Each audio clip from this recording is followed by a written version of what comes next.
Wait a minute. This isn't my world. Disappointed! Welcome back to Thinking Critical. This is Wes, and I hope you're all ready for my latest comic book review this week. Today I'm reviewing Crossover Issue 1 from Donny Cates and Geoff Shaw from Image Comics. This is a spoiler review. I'm going to give a lot of the spoilers away in this review. So if you haven't read it, and you don't want the spoilers, go read the comic book, then come back and watch the review and see if maybe you agree with me or disagree with me. I believe I'm in the minority on this one because I was very underwhelmed, unimpressed overall by the story and the narrative. I knew this was going to be, it was going to definitely be some type of like a meta commentary on maybe the comic book industry and things like that. But it's a lot more than that. I'm a big fan of Donny Cates. Maybe not all of his antics, but I think he's a really talented writer. And I enjoy what he's doing on Thor. I've enjoyed up until maybe the last few months of what he's done on Venom. I'm definitely looking forward to King in Black. I really enjoyed when Donny Cates and Geoff Shaw worked on Thanos together. I believe they also did God Country. And they did Guardians of the Galaxy, which I thought started out okay, but kind of fizzled out. But so this is a creative team I really enjoy, and the art's absolutely outstanding. But mostly what Donny Cates does is when he writes a story, it feels like he's doing these really big ideas, but it's not really all that great. Like it's a big idea, but he lays it out pretty simply. I think that's why people enjoy his writing, because it feels like you're reading something really big and deep. But really, you get down to it, it's mostly just a lot of fan service, stuff like that, which I personally enjoy. I like the fan service. So with Crossover, I was expecting some like a story about a big crossover event coming into the Earth, or maybe a kid being sucked into a crossover event and having his mind blown by everything that's happening. This is social commentary about religious zealotry, bigotry. What else? There's a little bit of hints of terrorism in there. What else? There's definitely some commentary about the comic book industry, but I don't think Donny Cates is really good at this. Me personally, I don't think that this is good commentary. I don't think Donny Cates has a level of awareness of what's actually been happening in the United States or really in Western culture for like 7-8 months now. There's been a lot of unrest and protests, and people have been hurt and stuff like that. And I don't know. There's some really weird imagery in here. There's some really weird messages, and I'm going to get into that. So, like I said, I do not recommend this comic book. I'm giving it a 2-star, mostly based on the art, and that is being generous. If I'm being honest, I did not like this comic much at all. But it is a 2-star. I don't recommend it. Obviously, if you enjoyed the comic, and I imagine a lot of people did, a lot more than I did. That's what it's looking like. It's all gravy, baby. You can enjoy the comic. We don't always have to agree on everything. Definitely, if you disagree with me, let me know in the comments section. If you agree with me, let me know that in the comments section. Let's have a debate about this, because I think a lot of people will be talking about this comic book. Not for what they thought, not for the reasons they thought they would be either. So getting into it, this is kind of the art. This is one of the opening scenes, and we kind of learn that the crossover event has come into the United States in January 2017 in Denver, Colorado, and Geoff Shaw does just some stellar work here. Like when you see the crossover comic event come into the world, it has a very unique style and look. It looks like it's like from 70s comics, like Technicolor, like the 4-color dots and all that kind of stuff. It has a really cool look to it. Looks spectacular. And when you see the characters in the real world, like it's easy to differentiate. Like you can tell the differences, and it's really cool. There's some really good double-page spreads. Unfortunately, a lot of Geoff Shaw is it's kind of wasted on a bunch of conversations in a comic book shop, because this stuff's way cooler than that. But that's not really what this comic book is. This is a bit of a bait and switch, if I do say so myself. And I do also got to give shout out to, I think it's Dee Cunniffee. is the color artist. When you were seeing the crossover event in the comics, you know, with the 70s style, it is very bright and vibrant, everything you ever would have expected. Kind of, you know, when we saw the kid opening the book and his face was melting off, you know, that's what you're getting here. And it's very well done. The art here is awesome. Very, very high quality. Unfortunately, I just don't think the story holds up. So we do get an introduction. We find out about the crossover. It's not as cool as we might have expected. In fact, it's downright horrendous. And it's certainly very much implied by the opening pages that this crossover into our realm from the comic book universe is caused by a kid reading a comic book. At least that's the way I interpreted it. Like, he's reading it and all of a sudden their worlds are melding together. The superheroes land in Denver and people have got pikes through their faces. They're being murdered left and right. They're being melted. And, you know, I thought one of the cool things we were going to get to see is, you know, I wanted to see all the Easter eggs. Like, how did, you know, what's this version of Superman, Batman, Spider-Man? What all these characters look like. And shortly into the book, I didn't care anymore. I was just like, interesting. I thought that it's very meta in that way. You know, you get into the big summer event with comic books and you're like, oh, this is going to be jamming. It's going to be the biggest metal event ever. And then you get into it, you're like, not exactly what I expected. Subverting expectations. This comic book definitely subverts expectations with the promotional material that they put out as far as covers, the name, and everything. This is using the crossover as a metaphor. And this is the big event that happens. This is some pretty stupid stuff. Like this here, it says a few months into the crossover, one of the heroes there created a giant bubble around, I believe it was Denver at first, and then he encapsulated the entire state of Colorado. But, you know, judging by this, the fact that I can make out this gate and stuff here, it looks like it's the size of a farm, maybe. It certainly does not look like the entire state of Colorado. Probably should have used a map with a big bubble just on the whole state. It was kind of ridiculous. So all those people that were living in Colorado maybe weren't in Denver or a part of that, or all been sucked over into the crossover. We know that people are being murdered left and right. They don't really know what's going on here. They're assuming the fight is raging on, but nobody knows because there's no contact. And getting into it, and because of that, people like our hero here on the left, her name is Ellipses. I believe it's L for short. They are outcasts. They're, you know, we got a nice redneck with a bottle of whiskey calling her a traitor. You traitor, you like comic books. And he throws a bottle and knocks her in the head because she is now, you know, the comic book reader is now the abused minority, the abused marginalized group in this comic book. I think is a weird meta commentary. Like, I understand what he's going for. It's not like this isn't something new. Obviously, they've been covering this in X-Men and other comic books where, you know, mutants are an allegory for minorities. Mutants are an allegory for you know, persecuted groups, things of that nature. But in here, the comic book reader, the comic book fan, or the cosplayer are the persecuted group or the marginalized group. But I think it's like a weird time to do that. It's like maybe 15 or 20 years ago, but like nerd culture is pop culture right now. Like nerd culture dictates what's cool in pop culture.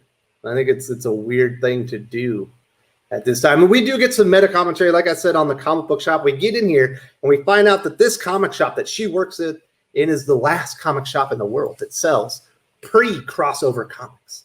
Because after that, people started burning comics because it is heavily implied that the kid reading the comic is the reason all this showed up in Denver and they started murdering everybody. The terrible event. And now we got a dome. All these people were domed inside the entire city of the state of Colorado, probably being murdered left and right for no good reason. They obviously didn't have anything to do with it. Not that L or Ellipses or her boss Otto had anything to do with it either, but they're associated with it. But all those books and everything were burned, and it kind of makes sense, you know. If somebody reading a comic book brought in that much a reign of death and destruction over an entire state, you should probably get rid of whatever it is that brought them into our realm. So I don't know. It's kind of makes like what people did makes sense. If reading the comic books is what caused this, you probably should get rid of all the comics. And then, of course, the owner is a cantankerous bastard. Very meta commentary about the comic book industry is dying. Everybody is here so scared. This is the last place in the world that you can love comics, where it's a bastion of love and all that stuff. But there's protests outside, and the owner is a jerk off that no one likes, even though he's got a heart of gold, but he's just rude to all the customers and no one likes it.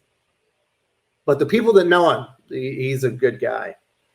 And then he has a shirt that says Wortham was right, obviously in reference to what's that? The loss of the innocent, something like that. Wherever the book was that brought about the Comics Code Authority. There's a big quote from him in the beginning, and there's one from Todd McFarlane in the beginning as well. And, there are some Easter eggs and stuff. But like I said, after a while, I just tuned them out because I realized this wasn't about like this big, cool crossover event that people were being sucked into. This is meta commentary about the comic book industry. It's meta commentary about the political landscape, about how everybody's divided. And there's some really weird, like, imagery in this book. Like, it's just so poorly timed. And I will say this: I had a pretty good suspicion that Donny Cates is not a fan of the Christians, which is, in the Western cultures, the group that everyone's allowed to hate the most. You are absolutely allowed to hate and say unkind words about Christians, and that you're not doing anything wrong. Say anything about anybody else, you're a bastard. But you can definitely hate on Christians. So we get this weird sign here: God hates masks. Pretty poorly timed with everything that's going on, for the past 7 months in the world, 8 months.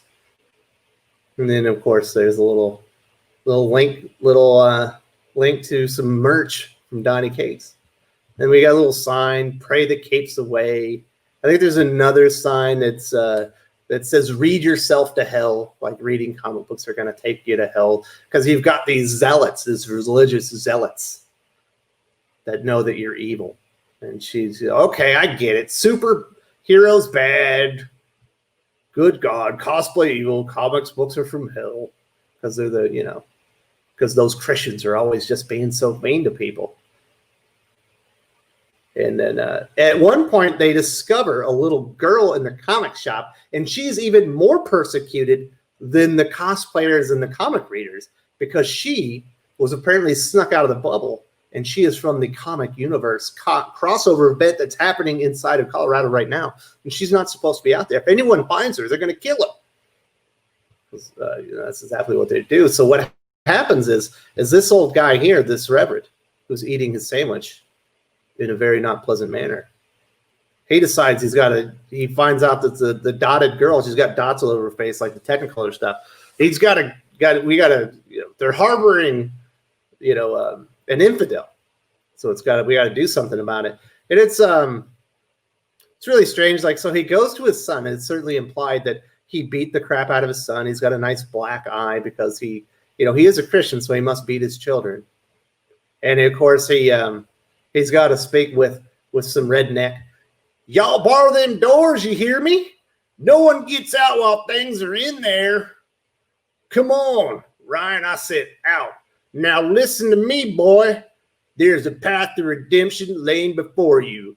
Do you wish to repent the affronts you committed against God and against this family? Obviously talking about the Super Squad comic book, which likely is what got him sucker punched in the face, because, of course, his dad's original zealot, so he's got to beat the shit out of his kids. He's Christian. Of course he's going to beat up his kids. For the unholy idols have let corrupt your soul. You have let corrupt your soul. And he's like, I didn't even read it. I just wanted to. Do you crave redemption in the eyes of the Lord, son? And he hands him a Molotov cocktail. We've certainly seen a lot of Molotov cocktails being wielded lately. I haven't really seen any priests do it. To my knowledge, there actually haven't been any religious leaders, whether they be Christian, Jewish leaders, Muslim leaders, Buddhist leaders. I haven't seen any of those guys throwing Molotov cocktails. But so I think it's like I don't think Donny Cates has a real idea or perspective on who's actually been doing these things and protesting and burning things to the ground. It certainly hasn't been religious leaders. And you think about it, people haven't, in a lot of places, can't even go to church still. It's been like 8 months. Sure, all churches are shut down. I haven't been able to go to church. My wife and my kids haven't been able to go to church. There's a lot of Christians that can't go to church. A lot of Jewish people that can't go to church. But the Christians are the one persecuting everybody and that are mean and burning places to the ground because they're an affront to God himself. This is a weird commentary. I don't think this is not Donny Cates' strength. I don't think he should do social commentary really at all. You can mix it in here now and then, but a comic book like this that is so, it's dull, it's boring, and there's so many just bad allegories. Like, I wish I lived in Donny Cates' world. It's like living in a real comic book. Man. I don't know. And then the ending part's weird too. Like this Ryan Lowe kid, that's the kid that's getting beat up and burning places down for the Lord.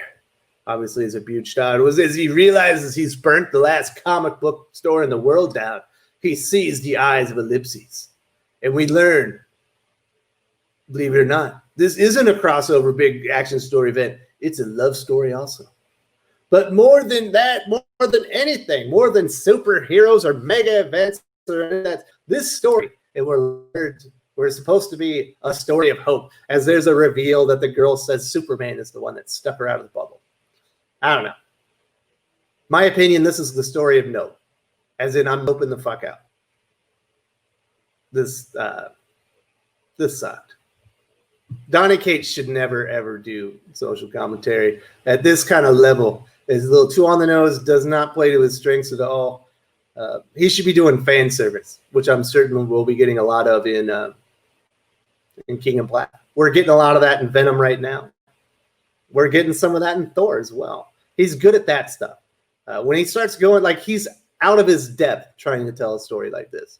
Making comic book readers the marginalized group is stupid. And he doesn't do it very well. There's probably a way to make it effective. He doesn't do it effective. To make, I already knew Donny doesn't like Christians. That's fine. I read a lot of comic books from people that don't like Christians. That's fine.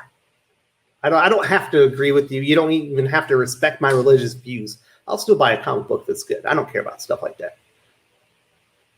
But this, the disdain that he obviously has for Christians and Christian leaders, that is shown in here. There's no way he would have an imam doing that. No, he would not have a rabbi doing that either. But priest, absolutely. Those guys are full of hate. Burn it to the ground, priest. You're a religious leader. You hate everything that is an affront to God. Whatever. This comic book sucked. I'm being generous giving it a 2. I do not recommend this. I imagine I'm going to get some hate in the comment section. That's fine. Like I said, we don't have to agree on everything. We will probably disagree on this one. But this is bad meta commentary. Not done very well. Even the stuff about the comic book stuff, not very good. The comic book owner should have been fat and more disgusting. Probably. If you enjoyed this video, please give it a like. I would appreciate it very much. It helps us attract more views for the channel. Subscribe for future commentary, comic book news, and reviews. And don't forget to ring the bell for notifications. If you want to talk comics, movies, and much, much more, you can follow me on Twitter at Wes_from_TC. With that, Salamat Po, and I'm out.